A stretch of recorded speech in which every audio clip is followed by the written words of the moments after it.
So we're doing it from the top. But Gary's over there. I know. And his camera's not pointing at me. Yeah, well, yeah, it is. It's very quiet. See what happens. Just see what happens. Okay. Yes. Right. And action. Hello viewers, my name is James May, and if you are watching season 1 of Oh Cook, you will know that at this point I say, and I can't cook. Unfortunately though, that is no longer true. I am now the author of a moderately best-selling book. Here it is. As a result of this book, I now know what I'm doing. Or do I? Well, yes, believe it or not, I know my way around a kitchen. Only this one, though.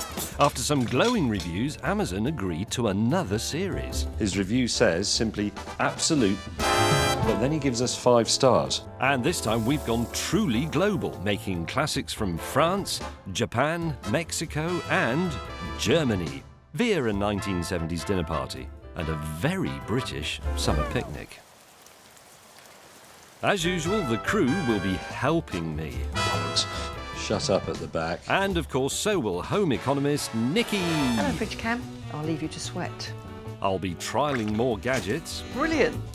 Stop! Battling with some others. And finessing my techniques. All with the aim of producing some pretty decent home-cooked treats.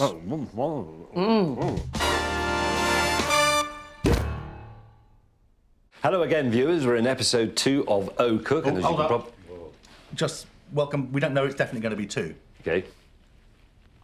Hello again, viewers, and welcome back to another episode of Oh Cook. And it's quite satisfying filling your plum up with sugar.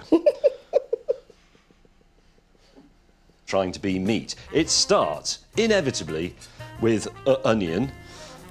In a future edition of Oh Cook, maybe we'll have a go at making our own puff pastry. Will there be a future edition? Well, it's funny we should bring that up because I'd just like to read to you maybe 1 or 2 of the 1-star reviews from the previous edition of Oh Cook, which are quite damning. Amazon customer says the headline, crap. His review, crap, crap, crap. V. Mannix from the United States, thank you very much for your contribution. Headline, bollocks. His review says simply, absolute bollocks. But then he gives us 5 stars. It's very odd. But anyway, because of this, we have an executive from Amazon with us. He's just behind camera. He's called Haj. I think he has a file of incriminating evidence with him. You'd probably quite like to read a few more to us. Haj, have you got some ready? Yeah.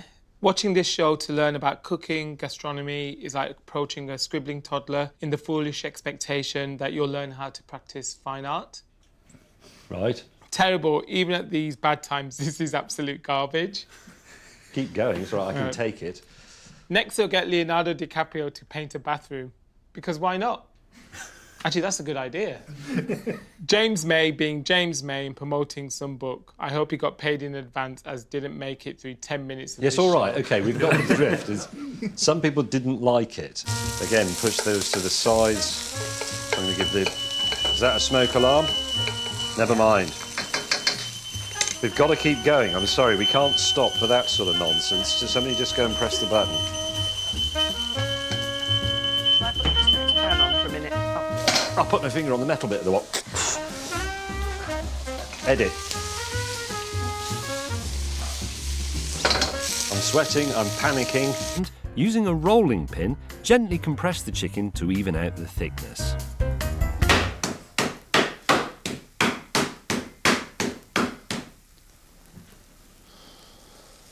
I might have overdone that slightly. Shall I do that again, but do it with slightly more finesse this time? Yeah. As befitting a culture and a cuisine that is based very much on elegance and restraint. What? There's a massive bit of chicken on it. No, that's a fridge magnet. That's one of Nikki's fridge magnets in the shape of a piece of chicken. And I'm going to enjoy this, once again, with a small portion of sake. And I don't want people to start writing in the comment section that, oh, James drinks far too much and he can only make television if he's had a drink. That's not true. This isn't a dependency. It's just that cooking with a drink, especially a drink related to the food you're making, is nice. That's all it is.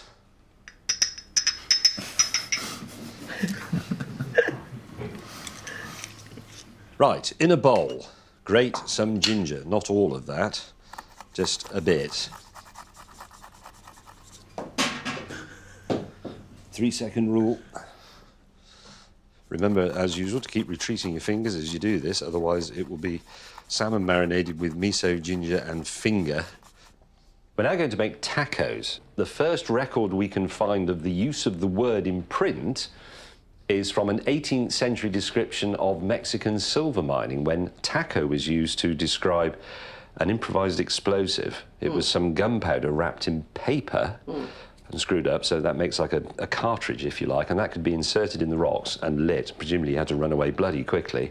Bang, separated the rocks so that they could look for the silver. So the original taco was not even edible unless you were extremely brave. What that means is that taco, in essence, means a wrapping.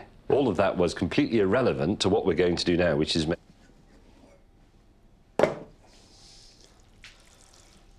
You could probably speed this up or put some Rachmaninoff over it if you want. Is there any other music you can suggest apart from Rachmaninoff? Well, no, but that's because that's what you always use. Everything I say is cut out, all the detail is gone, there's a few slow motion shots, and the slow movement from Rachmaninoff's second piano concerto. Everybody knows that. Tell me I'm wrong, Tom. No, but it seems to work perfectly every single time.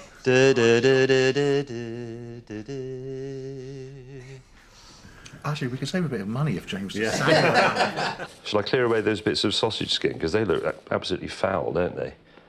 Agreed? Something similar to that happened to my face once when I fell asleep on a beach in LA. OK, sausage meat. James, don't forget about the chorizo. He doesn't know. He's No, not that doing it goes yet. on That's there. later. He's doing the sausage roll for you. Oh, fine. Okay. Sorry. Get a picture. Wrong.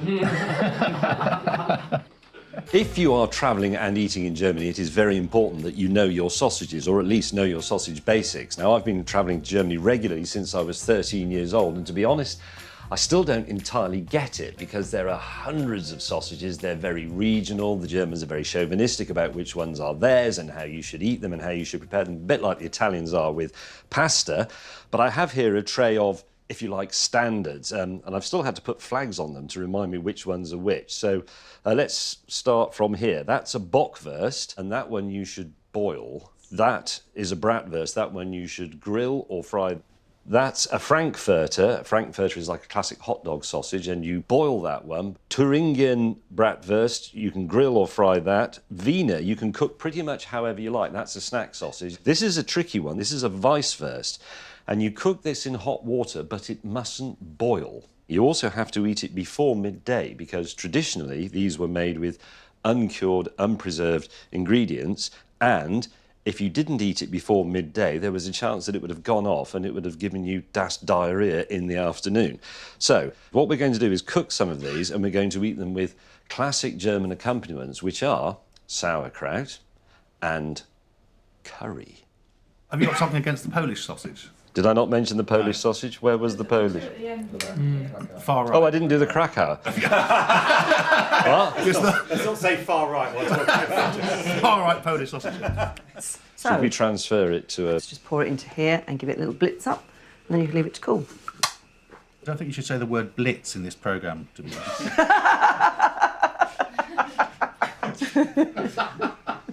You slice it up very, very thinly, and it goes in this bowl with salt, which starts to extract some of the moisture from the cabbage. Now, you think of cabbage as being quite a fairly dry affair, but actually it has a huge amount of moisture in it. It just needs to be liberated.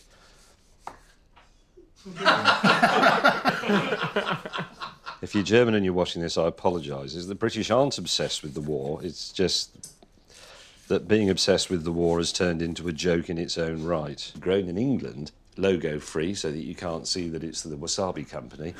Can you get rid of this fly? How the do you expect me to get rid of a fly? Fly. Time for me to channel my best Mr. Miyagi, or should I say, Miyagi. So what you do with a fly is you clap your hands above it because it takes off. You ready? Yeah. Did I get him? There he is. Behind you. Behind you. Where? Yeah, well, just out like. Has he gone? Yeah. The little whisk. James, can we just quickly talk about the pronunciation of what I thought was called hummus and now you're calling hummus? I would say hummus. Hummus. We mustn't get it confused with earth. which is a very similar word, but with not as many M's in. Would you say it some other way? Hummus, yeah. Hummus. Should we do a show of hands? Okay, who thinks It's not a bloody hummus? democracy, but go on. Okay, who thinks it's hummus? Would you prefer me to now say hummus? Yeah, not in that way. I'll introduce that pronunciation next time I have to use the word hummus. Okay? I'm going to revise my view on the cooking of this. This should be done on a low heat, not a medium-low heat. James, you killed the Amazon exec with the smoke, I think. If you're going to turn up on the shoot, could you try and just sit in the background and be quiet? Unlike the rest of the crew. Now, before I do the prawns, because they only take about 3 minutes, I'd just like to have a quick word about labelling. This is nothing to do with Amazon. It's not an Amazon rule. It's actually more Ofcom. They are worried about what they call undue prominence. That's one of those TV words. You can't promote a certain brand, so you're supposed to cover things up so that you can't see that that's Heinz salad cream. You can't see that that's Tabasco, because that's the rules. I'm going to put the prawns in, and during the 3 minutes that they take to cook, I'm going to talk to you a little bit about seafood in Britain, because some things that happened in the 70s were the rise of the freezer and indeed frozen food shops, such as B-Jams in Iceland. The big chest freezer became very aspirational, a sort of badge of middle-class office in the 1970s. So you bought things and you froze them. But that did allow people to start doing things like prawn cocktail, prawns Provençal. Used to serve those in a hotel where I worked as a waiter at the age of 15, until the age of about 15 and a quarter when I was fired, because I was crap. If I go forwards and up, like, nothing happens. It's still stuck somewhere. Sure. Down and forwards, down and forwards, and down and forwards, and down and forwards, down and forwards, down and forwards, and down and forwards, and up. Oh. And there it is. The 1970s were big on crap action replays, so here's one for you to enjoy. I'm also going to pour myself a glass of vegan wine. What is vegan wine, you might ask? Because wine is obviously not made with pork chops or anything. The reason this is vegan wine is that no fish finings were used to clarify it. It says on the label, suitable for vegans. I'm going to have some of that, mainly because I will need a splash of it whilst frying the burgers. But I'd also better test it to make sure it's okay as well. Yes, slightly peasanty with a high note of abandoned games kit. Garlic in the crusher. I feel, as usual, that Dan has an opinion on this. What is it? I just don't see the point of the garlic crusher. You don't see the point of a garlic crusher? No. Well, it's not very good for mending the punctures on bicycles, I would agree with you. It's quite good for crushing garlic. What is your objection? Well, you should just chop up the garlic clove and then squash it using the flat of a knife. So half your garlic's on the board there. I agree. Fixed. Right, our next recipe is going to cause a debate. I can feel it approaching. It's like a runaway train coming down the rails towards me, because it is a vegan shepherd's pie, or more correctly, a vegetable, mushroom and lentil shepherd's pie. It's got no lamb in it, you can't call it shepherd's pie. Okay, anybody else? Seriously, is that it? Well, it's quite a big it, though, isn't it? Well, yes, okay. Most people would say the definition of a shepherd's pie is that it's made with lamb, and a cottage pie is made with beef, of course. But I think, in the modern world, where I live, obviously, we can think of shepherd's pie as a format. It is something sort of a bit like mince or something mashed up with a potato topping, cooked in an oven dish, something like this metal one. What's wrong with that? And I'm going to add, if we're not going to call it shepherd's pie, what do we call it? Why don't we take the shepherd theme and call it a meadow pie? Meadow pie. Listen, you see, I think you have to call it, until somebody comes up with a better name, shepherd's pie. Because that's what it is. OK. Hi, we're out of tonic. Does that mean I have to go into your cupboard? Yes, into my fridge. Dun, dun, dun. Don't be messing with things. In the fridge at the top. Holy crap, it's disgusting in here. I'd like to introduce Claire, who you can see in the background, who is Nikki's Nikki. So Nikki has a Nikki, and Nikki's Nikki also has a Nikki called James. It gets very confusing. Do you know Nikki's Nikki, Claire, where the tonic water is? There's... Tonic water, I think it's in the door. There. Oh, there. Yes, thank you. Sorry about that. No problem. See you, Gary. Can't really tell, looking at a chili, how hot it's going to be. It's part of the excitement. The big debate is the heat in the skin, in the flesh, in the seeds, or in the pith? Pith. I believe it to be in the pith. I believe that too. Does any... No, that was the incorrect fact alarm going on. Let's find out, as we say on television. So, pith. That's pretty hot. Certainly is. Now, some seeds. There's a tiny bit of heat in, but not as much as the pith. So let's try the flesh. This is the flesh of the same chili. Pith first, skin second, seeds third. So there you go. That's the definitive answer arrived at by the scientific method. Oh, yes. We definitely need those with this. That was a particularly bad one. What happened? But that one just, that was explode. Beer pool down here.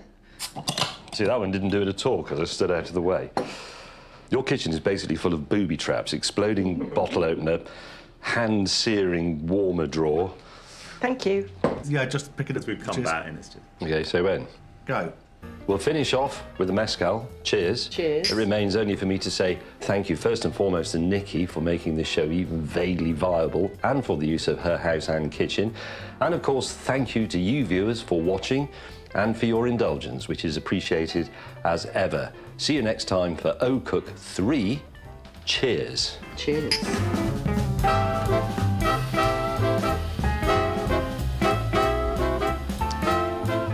God, can you actually have an inflammable breath? Yeah, I think so.